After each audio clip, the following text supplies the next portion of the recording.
तो जैसा कि लास्ट एपिसोड में हमने देखा था, जो जिहान होता है वो उस गार्ड से पूछता है कि क्या हुआ, तुम मुझे इस तरह से क्यों बुला रहे हो। जो सुनकर वो गार्ड जिहान को बताता है कि जो मास्टर शहनहान है वो बुरी तरह से इंजर्ड हो चुके हैं, तो इसीलिए प्लीज़ आप मेरे साथ में चलिए। जो सुनते ही साथ ही अब हम देखते हैं कि जो जिहान होता है वो भागते हुए अपने अंकल शहनहान के पास में आने लगता है और वो वहाँ पर आते हुए बोलता है कि आखिर अंकल शहनहान को क्या हुआ है। जो सुनकर अब जो ग्रैंडपा होते हैं वो जिहान को बताते हैं कि जो तुम्हारे अंकल है वो बहुत ज़्यादा सीरियस इंजर्ड हो गए हैं, तो इसीलिए उन्हें आराम करना होगा, जिसके बाद उनकी तबीयत ठीक हो जाएगी। जो सुनकर अब जो जिहान के फादर होते हैं वो जिहान को बताते हैं कि जो तुम्हारे अंकल थे वो सामान लेकर सिटी से बाहर जा रहे थे, लेकिन कुछ लोगों ने के ग्रुप ने इनके ऊपर अटैक कर दिया और उन्होंने सैन फैमिली के जितने भी घोड़े और सामान थे उन सभी को छीन लिया, और ये भी बहुत ही मुश्किल से वहाँ पर अपनी जान बचाकर यहाँ पर आए हैं। जो सुनकर अब जो जिहान होता है वो काफ़ी ज़्यादा शौक हो जाता है और वो शौक होते हुए बोलता है कि आखिर हमारी शैन फैमिली के ऊपर अटैक कौन कर सकता है। जो सुनकर अब जो जिहान के फादर होते हैं वो भी थोड़ा सोचने लगते हैं और वे सोचते हुए बोलते हैं कि कहीं ऐसा तो नहीं है कि जो याओ फैमिली के एल्डर है जो कि मार्शल आर्ट्स एक्ट के अंदर गए थे, उन्होंने ये तो कहीं ऐसा नहीं किया। जो सुनकर अब जो जिहान के ग्रैंडपा होते हैं वो जिहान से बोलते हैं कि नहीं, मुझे ऐसा नहीं लगता कि उन एल्डरों ने तुम्हारे अंकल के ऊपर अटैक किया है, क्योंकि अगर ऐसा हुआ होता तो जो तुम्हारे अंकल है वो कभी भी जिंदा बचकर नहीं आते। और दूसरी बात, मार्शल आर्ट्स एक्ट इतना पावरफुल है कि उसे ऐसे छुप के अटैक करने की कोई भी ज़रूरत नहीं है, वे लोग डायरेक्टली ही हमारी फैमिली के ऊपर आकर अटैक कर सकते हैं। जो सुनकर अब जिहान को भी काफ़ी गुस्सा आने लगता है और वो गुस्से में बोलता है कि इसका मतलब है मार्शल आर्ट्स एक्ट से नहीं है, लेकिन वे कहीं से भी क्यों ना हो मुझे कोई भी फ़र्क नहीं पड़ता। अगर वे मेरी फैमिली के लिए कोई भी प्रॉब्लम खड़ी करने की कोशिश करेंगे तो मैं उन लोगों को जिंदा नहीं छोड़ूंगा, मैं उन सभी को मार दूंगा। तो इतना बोलकर अब जो जिहान होता है वो वहाँ से जाने लगता है और वो वहाँ से जाते हुए बोलता है कि ठीक है, मैं उस जगह को चेक कर आता हूँ। जो सुनकर जो जिहान के फादर होते हैं वो जिहान को बताते हैं कि तुम्हारे अंकल को जो 9 पॉइंट माउंटेन है उसके अंदर ही अटैक किया था, तो मुझे लगता है कि वे वहीं पर ही होंगे। जो सुनते के साथ ही अब जो जिहान होता है वो उड़ते हुए सीधे 9 पॉइंट माउंटेन की तरफ जाने लगता है, जिसकी अब हम थोड़ी देर बाद का सीन देखते हैं, जहाँ पर कि जो जिहान होता है वो उसी 9 पॉइंट माउंटेन के अंदर आ चुका होता है। जिसके अंदर अब जो जिहान होता है वो उन लोगों को ढूंढना शुरू कर देता है, लेकिन तभी उसका ध्यान एक ट्रू क्यू आई के ऊपर जाता है जो कि जिहान को ही फॉलो कर रही होती है। और उसे देखते हुए जो जिहान होता है वो थोड़ा शौक होते हुए बोलता है कि आखिर ये ट्रू क्यू आई कैसी है और ये मुझे ही फॉलो क्यों कर रही है। और जिहान ये सोच ही रहा होता है, लेकिन तभी हम देखते हैं कि उस ट्रू क्यू आई के अंदर से कुछ क्लॉ के अटैक बनकर सीधे जिहान को पकड़ने के लिए आने लगते हैं। जो देखकर जिहान गुस्से में चिल्लाते हुए बोलता है कि क्या तुम्हें लगता है कि तुम अपनी ऐसी छोटी मोटी ट्रिक का यूज कर मुझे यहाँ पर पकड़ सकते हो। और इतना बोलते के साथ ही जो जिहान होता है वो अपने फायर अटैक से उन सभी क्लॉ को वहीं पर ही ख़त्म कर देता है। और उन्हें ख़त्म कर देने के बाद अब जो जिहान होता है वो अपने 1 मिलियन बर्ड फायर अटैक को बनाने लगता है, और अब उसे बनाने के बाद वो सीधे सामने मारता है, जिस कारण हम देखते हैं कि काफ़ी बड़ा धमाका भी होता है।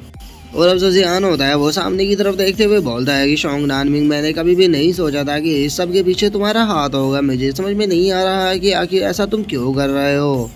क्योंकि तुम तो साउथ मार्शल आर्ट किंगडम के एक क्राउन प्रिंस हो, तो क्या तुम्हें डोमिनिक सेक्ट के साथ में इन्वॉल्व होना है तुम्हें शोभा देता है, क्योंकि अगर तुम ऐसा करते रहे तो जो तुम्हारी रॉयल फैमिली की इमेज है वो सभी लोगों के बीच में पूरी तरह से डिस्ट्रॉय हो जाएगी। जो सुनकर अब जो शोंग नानमिंग होता है वो पागलों की तरह हंसते हुए बोलता है कि वैसे भी तुम आज यहाँ पर मेरे हाथों से मरने वाले हो, तो उसके बाद किसी को भी पता नहीं चलेगा कि मैंने किस डोमिनिक पावर का यूज किया था। जो सुनते के साथ ही अब जो जिहान होता है वो शोंग नानमिंग के ऊपर अटैक करने के लिए आने लगता है और वो उसके ऊपर एक काफी बड़े फायर अटैक को करते हुए उससे बोलता है कि तुम्हें खुद भी नहीं पता है कि तुम आखिर क्या कर रहे हो। और इतना बोलकर अब जो जिहान होता है वो शोंग नानमिंग के ऊपर अटैक करने ही वाला होता है, लेकिन तभी हम देखते हैं कि वहाँ पर कोई पर्सन आ जाता है। और अब उस पर्सन को वहाँ पर तो देखकर जो जिहान होता है वो भी काफ़ी ज़्यादा शौक हो जाता है, लेकिन तभी हम एकदम से देखते हैं कि वो बंदा ज़मीन पर आ जाता है और वो वहाँ पर आने के बाद चिल्लाते हुए बोलता है कि इस पूरे वर्ल्ड के ऊपर हम डीमनों का ही राज होगा। और उस बंदे के ओरा के कारण जो जिहान होता है वो भी पीछे हट जाता है और वो गुस्से में उस बंदे की तरफ देखते हुए बोलता है कि इसका जो ओरा है वो बहुत ज़्यादा स्ट्रॉन्ग है, आखिर तुम हो कौन।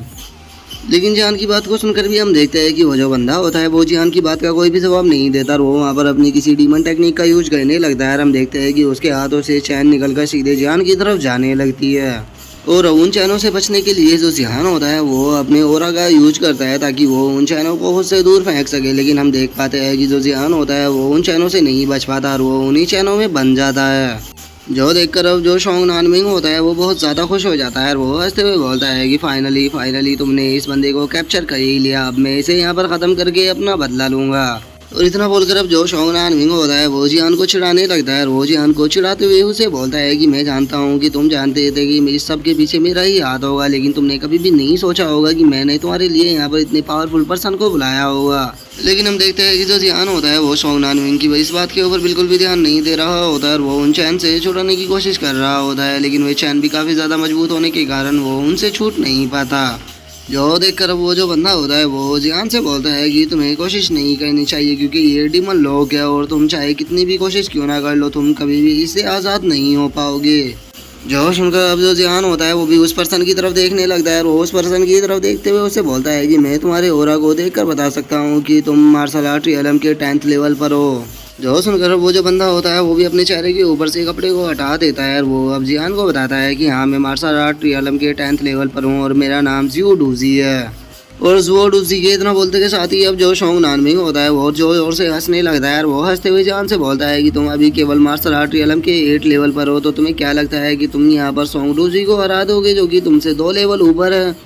आज तुम्हारा यहाँ से जिंदा बच के जाने का कोई भी चांस नहीं है, तुम यहाँ पर आज मारे जाओगे क्योंकि तुमने एक क्राउन प्रिंस को ऑफेंड किया था और क्राउन प्रिंस को ऑफेंड करने के कारण अब तुम्हें यहाँ पर अपनी जान देनी होगी। मैं तुम्हें आज यहाँ पर अपने हाथों से मारूंगा। जियो डूजी जाओ जाकर मेरे लिए इस बंदे के पैरों को तोड़ दो। जो सुनकर जो जियो डूजी होता है उसे भी गुस्सा आने लगता है और वो गुस्से में क्राउन प्रिंस से बोलता है कि चुप हो जाओ। लेकिन जो क्राउन प्रिंस होता है वो चुप नहीं होता और वो दोबारा से कुछ बोलने ही वाला होता है, लेकिन तभी जो जियो डूजी होता है वो एक अटैक को करके जो शोंगनान मिंग होता है उसके सर को उसके धड़ से अलग कर देता है।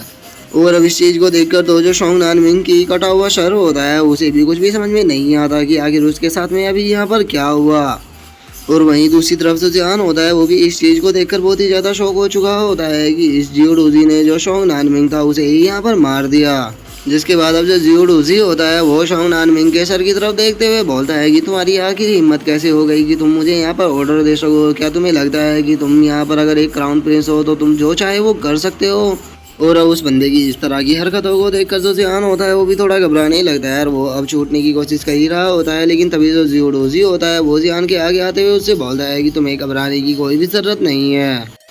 मैं यहाँ पर तुम्हें मारने के लिए नहीं आया हूँ बल्कि मुझे तुम्हारा यूज़ करना है, तो इसीलिए तुम्हें घबराने की कोई भी ज़रूरत नहीं है। और अब जियो डूजी के इतना बोलते के साथ ही जो हमारा आज का एपिसोड है वो यहीं पे कंप्लीट हो जाता है। तो नेक्स्ट एपिसोड में देखें कि आगे क्या होता है। अगर आप लोगों को वीडियो अच्छी लगी हो तो लाइक करना, चैनल को सब्सक्राइब करना। मैं मिलता हूँ नेक्स्ट एपिसोड में, तब तक के लिए बाय बाय गाइस।